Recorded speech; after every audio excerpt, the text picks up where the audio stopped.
sa Felix, kan iya sih gua. Tuk pisaban. Jadi me ba ki sa ti mo kan mo ko di ba se. Sheko sheban. Ako sheban. Ah, ni lo.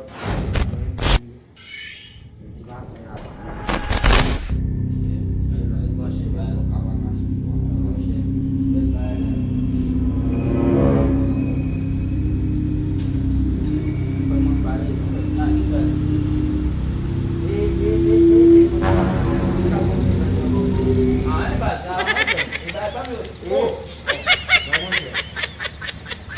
No bad, no.